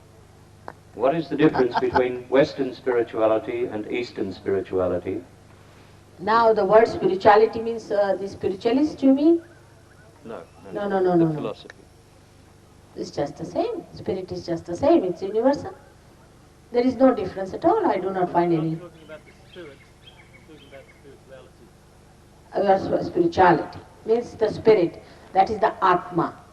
You mean the spirit. That is the Atma. The one. I'm talking, I think, more about the quest towards the spirit. The search for the spirit. Search is just the same. But Indians, you see, now, modern Indians are sort of developing, you see. They have to go to that height to see where you have landed yourselves.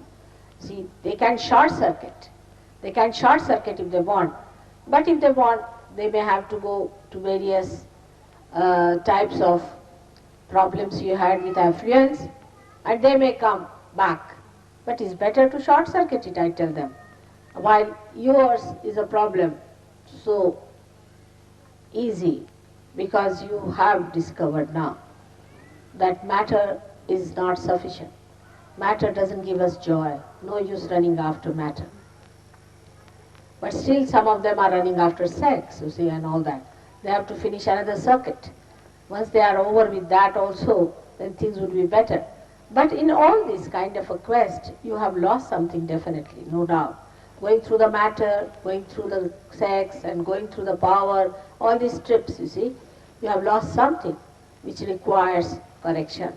While Indians, if they understand with their wisdom that better short circuit is, need not go into plastics and nylons. You see, I have to carry nylon saris from England for Indians. Well, they have got silks, they want to wear nylon. So this is the difference in the basic development. But Indians, if they take to SahajaYoga, they are very good and easy. Especially Indian villagers are excellent. They don't understand all this. They have no mental problems, you see.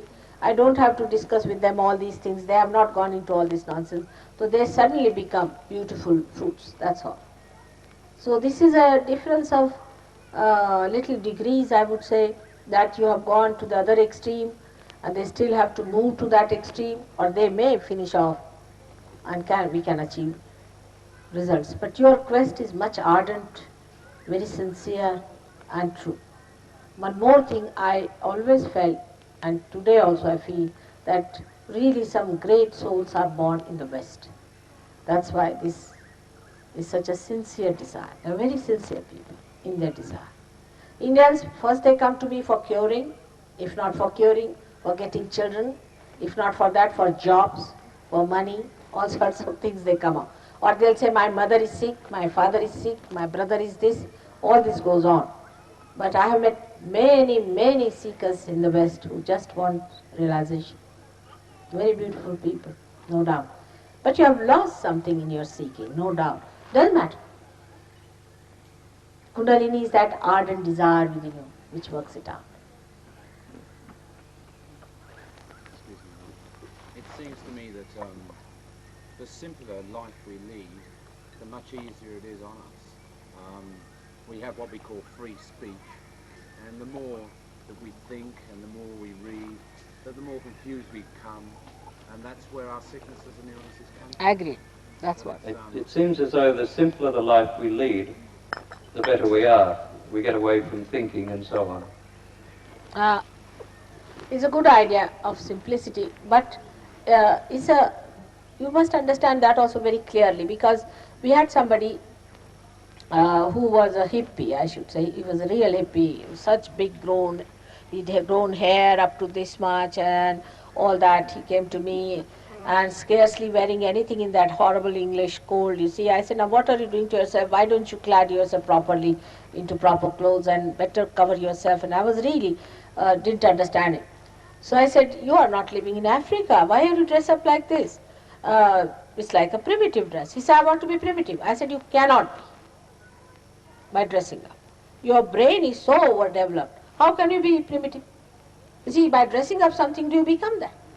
I mean, it's just a drama. You are playing with yourself. You do not become primitive. This is the point, is that. And then the problem is the brain is thinking the same way, at the same rate, and everything the same, only by changing. It's a thing that's not good. Because you should accept as you are. Why to do something like that? But simpler life means this way. Excuse me, sorry. That's more of an extreme, isn't it? That's another extreme. But you see, too much of formality, like having a tail coat, or wearing a, what's that called, is morning dress, grey suit, and then having a particular type of a glass for a thing, and all that nonsense, you see, you better finish off. That's a bit too much, going too far with it. And also caring for all these small things like matter. That's something that's grown in you. Preservation of horrible things and useless things and all that makes you really. And then to think about everything. Sit down and think how miserable I am. When there is no misery, you just sit down and make miseries by thinking. I don't find anything miserable here. What is there? You see, in India, these people were there. People are so happy, chirping, just like birds, enjoying themselves. They don't have all the things that you have. So, you see, to get out of materialism is a better idea. To say that simpler life means. But you must live beautiful. Beautiful doesn't mean that you should have 10 types of things and all that. But beautifully means you should not be also morbid, stinking, you see, clean and beautiful. You can make beauty out of the soil, anything. With love you can do anything. So, you see, it's all right. I mean, whatever way you dress up or anything makes no difference. That's what I'm trying to say. That it is the inner thing that has to change, not the outward. Again, the SahajaYoga is this, that it changes you inside out. A person who is ever formal in dressing is also not good, and a person who is not at all formal is also not good. You have to be in the center. You have to dress up in a proper way. Now, what's the use having a head which has got all the lices and everything in the head, you see, and it's a problem for you. It is, this body is for your use, not for troubling you in any way. Neither you have a head where you have to every day go to a hairdresser, that's also a bit too much. You see, going from this to that, it's too much. So have a middle course. And dress up as you like. That's not so important, dressing up.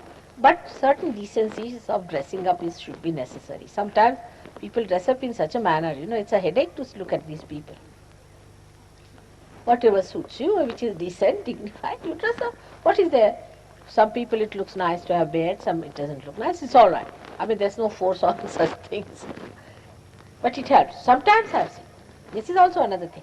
I've seen some people who are dressing up like something. You see, they come to my house. I find they have spirits.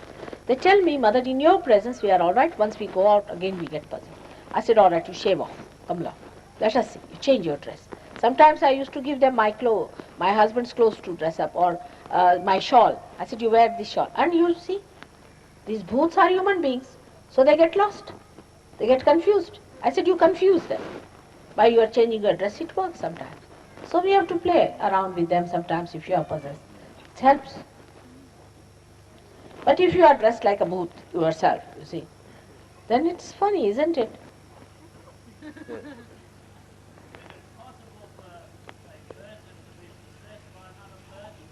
Living or dead?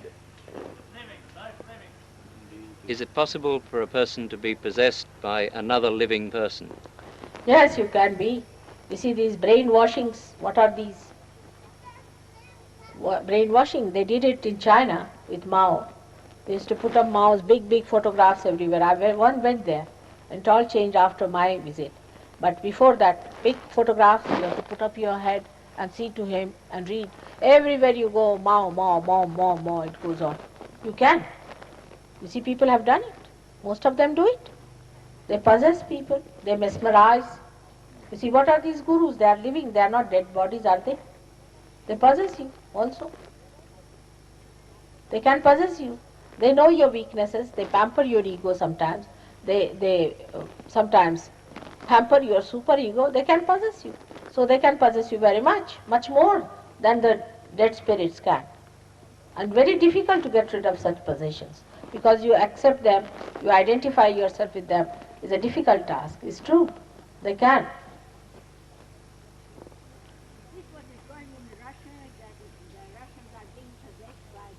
Is this what's happening in Russia? Are the authorities possessing the people?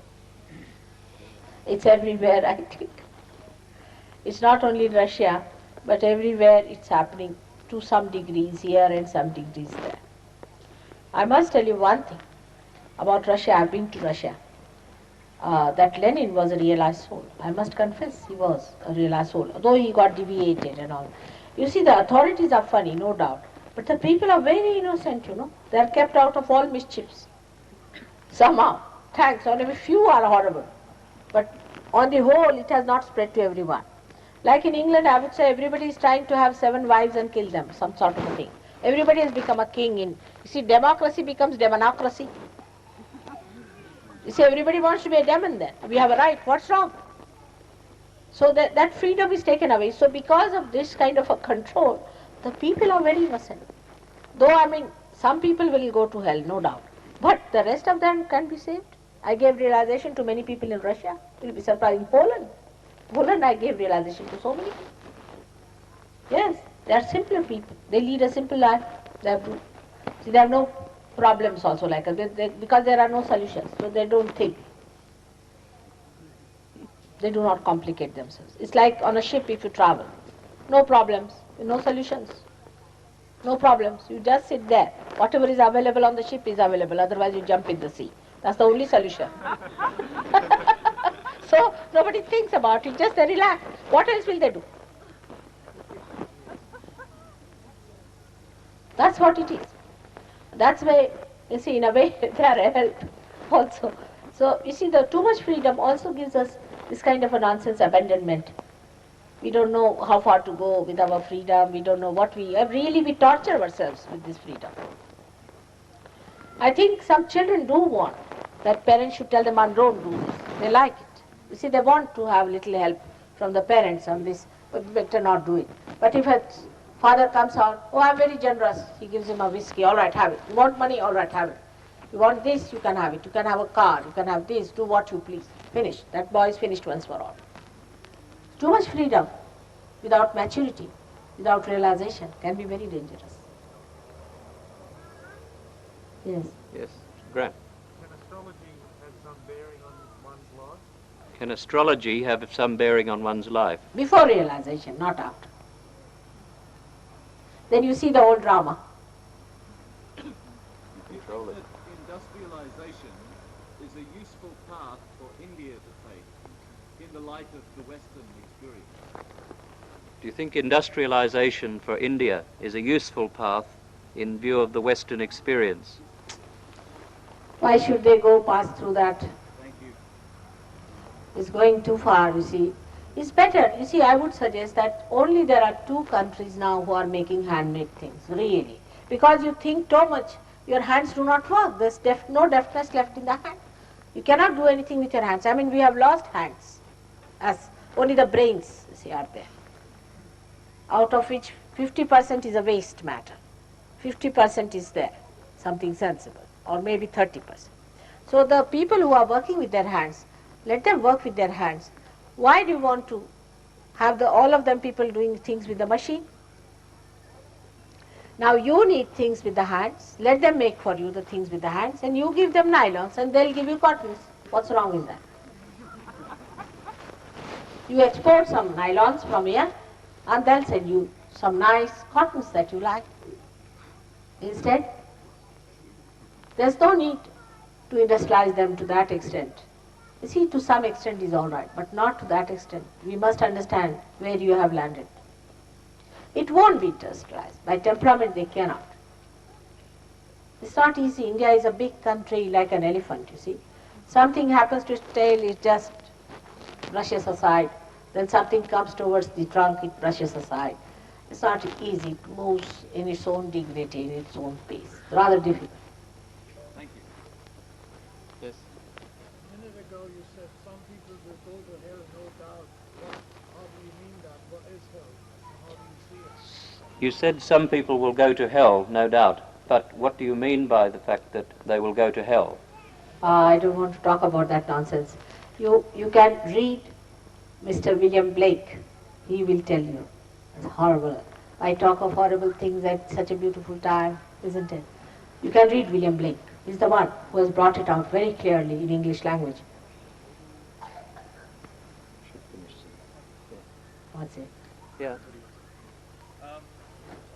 In light of the fact that this year is the year of the disabled person, I'd like to know your opinion, or hear your opinion, on the role of the disabled person, in particular, the severely mentally retarded person.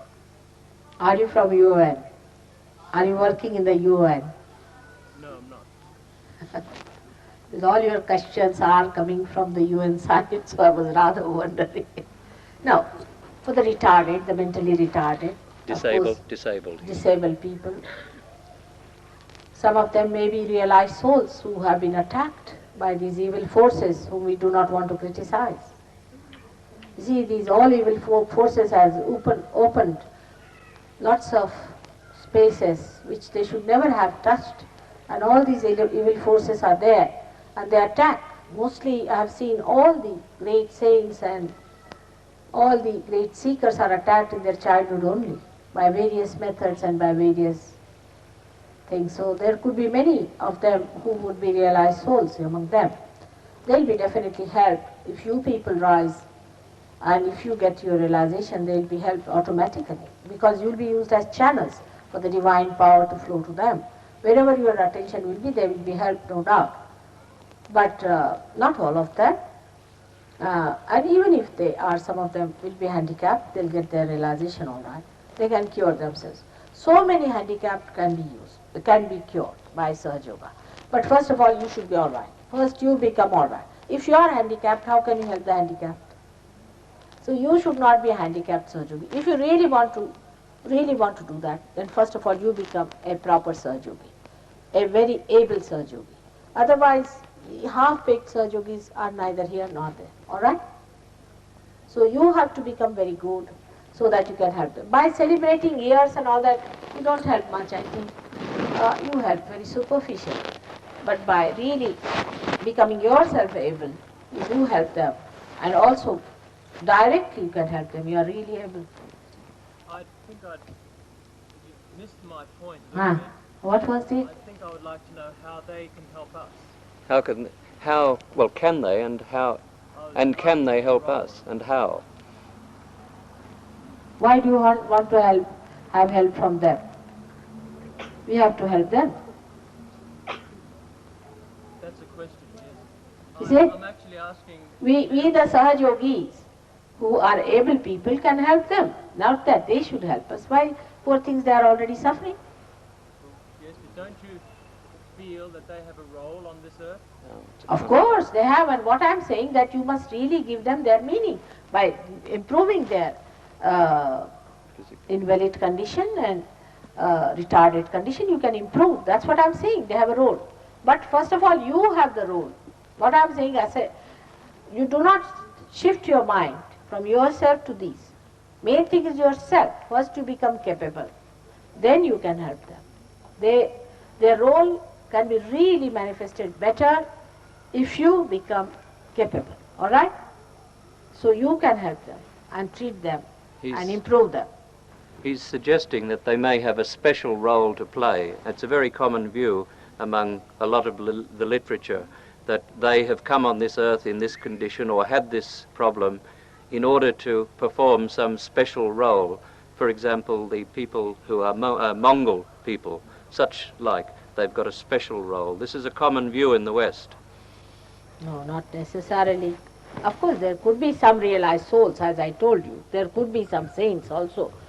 But I mean, this might be just a view taken just to get some money for them, maybe. I don't know. But it's not everyone. Not everyone. You see, just to incite some pity or maybe some glorification. But you have to find out there may be some realized souls also. Not I'm saying there are not. There may be some realized souls who are attacked, as I told you in the beginning only. There may be. But it's not a general thing you can say. You see, Sahaja is very wise. It knows who is realized, who is not realized, who is a saint. You can find out. But it is not an sort of a general view of anything. Is you have to find out yourself through your vibrations. There are many Ayurvedic doctors in India, that correct pronunciation, Indian doctors. Are there many Ayurvedic doctors in India? Oh, lots of them. But now they are going out of circulation because we Indians are becoming English. What to do? You approve of herbalism? Hmm? You approve of herbalism? Yes. Ayurveda is closer to Sahaja, much more, because these three things that they talk of the imbalances of the three within us, is the Sahaja three powers, you see. So it's very close. I don't know if they know the connection, but we can connect Ayurveda to Sahaja very easily than anything else. There's no doubt about it. But the problem is, you see, all these herbs and all that they have talked about may be existing here also, but nobody knows about them. It's the problem, you see. Then you can't get all these herbs from there. And what is the need? Sahaja itself cures you. You don't need any medicines. Seldom you need medicines in Sahaja. Like for liver, we have a thing called as makoi. We grow in India. This grows anywhere. Maybe you might be growing it yourself. Or next time when Warren comes there, I'll give him some plants. If your government allows, he can bring them here or some seeds. And if that is the thing, they make Live 52 out of it. You can just use that plant and you can eat it, and it's very good for your liver. So it's very simple. Yes. In the Gita, Krishna says to Arjuna to be without the three gunas. In the Gita, Krishna says to Arjuna, you must be without the three gunas. How is it possible to be enlightened, to gain enlightenment if you're not using the sattva? How is it possible to gain enlightenment if you're not using the sattva? Is the Kundalini you use, which is beyond. Kundalini passes through the sattva guna, the center. But it takes you beyond. You go above it. You become gunatit, you transcend. Because you become all that. You see, your desire becomes enlightened. You don't have to desire. It just works. You don't have to act. It acts. It acts for you. And Sattva Guna is the one where you have to be religious. You have to be in the center, but you remain. Your Sattva Guna gets enlightened, you don't have to be. You become yourself, the religion. You don't get tempted. You don't have to be. Like my own grandchild, she asked me, grandmother, did you have to learn this stupid subject called moral science? I said, why? It's so stupid. It says, don't steal, don't tell lies. Who does that? Only maybe servants might be doing. Nobody does that. Why should they tell us? I don't like it. And I didn't know really how to explain to them. They said, why tell all these things to us? It is not a good thing to tell, you don't like it. You go beyond. Like, I don't say that you don't drink, all right? I never say that. After realization you find you won't drink yourself. Because that religion is enlightenment. Don't smoke after that. Get smoking absolutely to the minimum and just forget it. Because that religion is born within you. You do not like it. Your likes and dislikes change, your priorities change. As I told you the other day, that when you are walking in the dirt and filth, you have to close your nose. You are a human being. But a horse does not do that. After realization, the sin you cannot bear. Just you don't have it. You become sinless. All right? Even your Sattva Guna is a thing which you keep, you look after. But there you become beyond. You don't have to keep it. You are that. All right? What happens when the Kundalini, Mother, passes up through the head? What does it do then? Where does it go? What happens to the Kundalini when it passes through the head? It is not the whole of it doesn't come out, you see. It's like many strings, see, in a row. And few start coming and few start coming and few start coming. And then Kundalini stays at a point, starts growing and growing and growing like that. And then it flows down. Then again it grows and flows down, like a tree that grows and comes down. Would you say that the value of acupuncture... Thank you. Acupuncture is another horrible thing, where you just drain out your sympathetic nervous system. You see, you have to work with the parasympathetic, which is the source, not with the sympathetic. They look after the sympathetic. Actually, it was started by Lao Tse. Just imagine, a man who was a realized. You see, everything going into waste, as I told you. He talked of acupuncture for people who were realized souls. Lao Tse was such a great realized soul. He was a Zen man. Sort of supporting that sort of a thing. Tao is nothing but Tao is the same. Now you have to become, he said, 100 times he said you have to become and become and become, he said. Even Martin Luther said the same thing. See, but what are the Protestants like now? What about the Christians who are Catholics now? Everything just the same mess.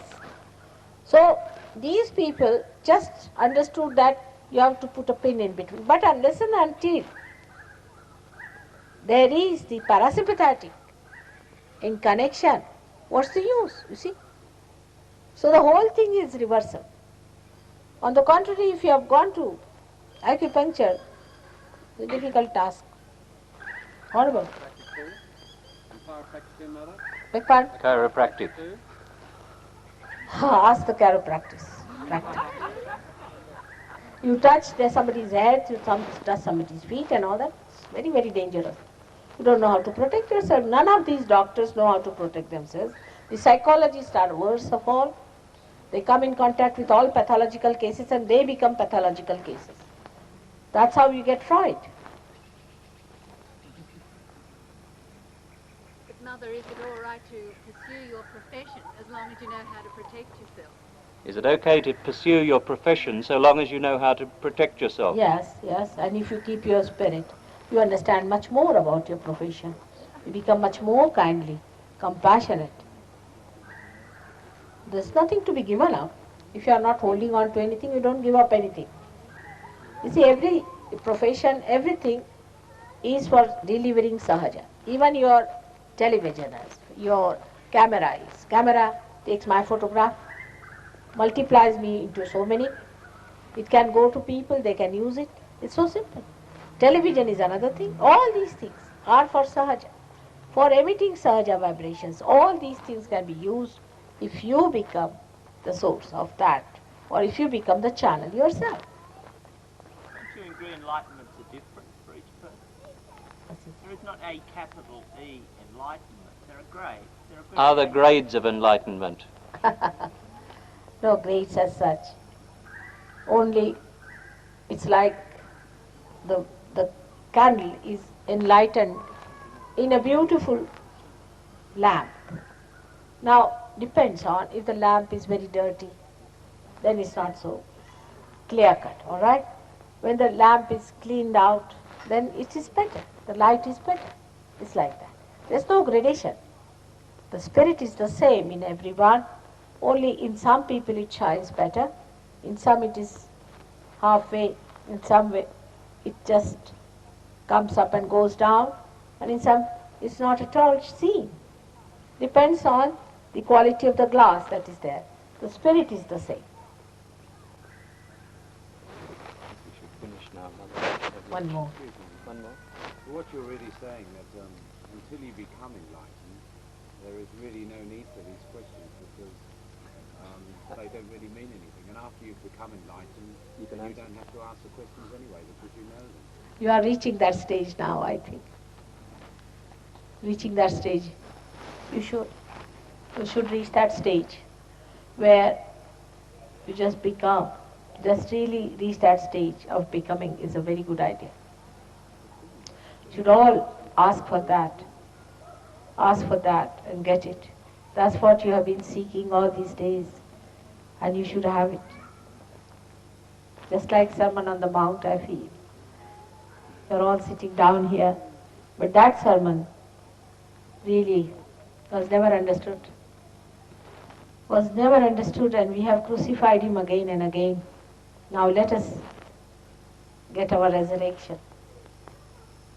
May God bless you. Now I think you all will be having your lunch and thing together.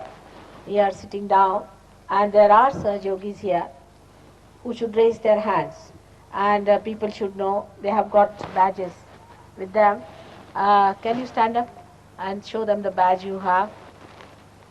Now, and you people can, each one of you should gather around any one of them, sit down and share your lunch. They will also have their lunch and talk, and you ask them questions, and whatever you want to do, I would like you to have a free thing. And also ask them how to correct, what are the problems. If there's any problem that you want to discuss with them, it will be a good idea. Offer them perhaps to go into meditation after lunch, and you could lead them into meditation. After lunch, we can go into meditation also, and work out. All right? First you have your lunch, rest for a while. I'll come down again, talk to them, understand things. And they will tell you what they have gained out of SahajaYoga, how they have worked it out. They have also passed through the same things as you have done.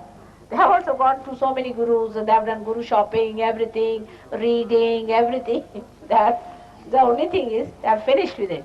That's all. So you can ask them and talk to them. Actually, they know more about them, these gurus than I do, because I didn't go to any one of them. All right. Thank you very much. Thank you. Enjoy yourself. Enjoy. In all love and appreciation. Yeah. This gentleman here has to leave to go to work, and he brought some sugar and water for you to vibrate. Could you just Bring do it that round for this him? side. How are you, both of you? Beautiful. Very beautiful. Now no shaking, nothing. There's nothing happening in the body. It's good. All gone. That's good. I know you were sitting there very nervous. Very nervous. First day, na? Now it's better.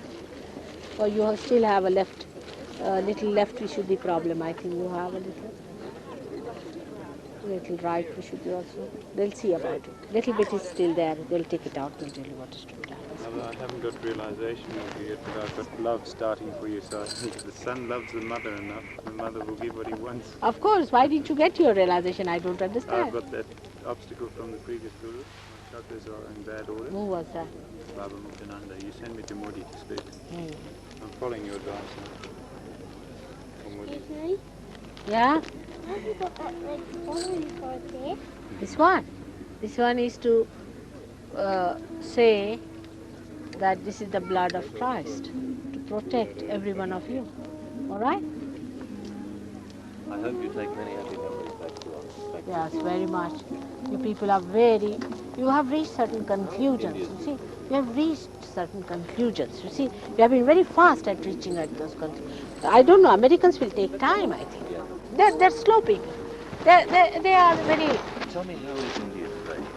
I was there about 7 years ago, about 5 years. Is it... SahajaYoga is taking a big stride, very big stride. Has the situation improved for the majority of people? Very much now. Things are going to improve very much there. See, back. basically it's a yoga bhumi, you know. Yeah. Yoga bhumi, and especially Maharashtra is a land of saints. Maharashtra? Oh, it's the best. And I have high blood pressure. Should I eat salt and sugar? I tend not to because of blood pressure problems. You have liver, na? What did he say? Better take sugar, and whenever you take sugar, you take this, and salt whenever you take. It's more a problem with you is of Agya. How, Modi? How are you? Are you better now? Yes, that's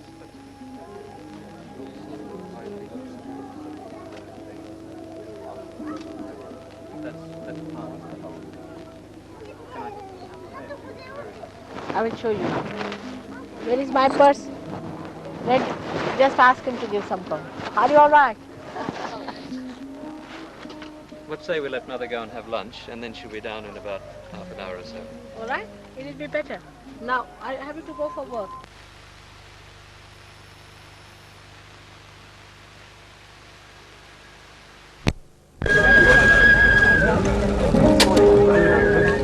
That should be good recording there.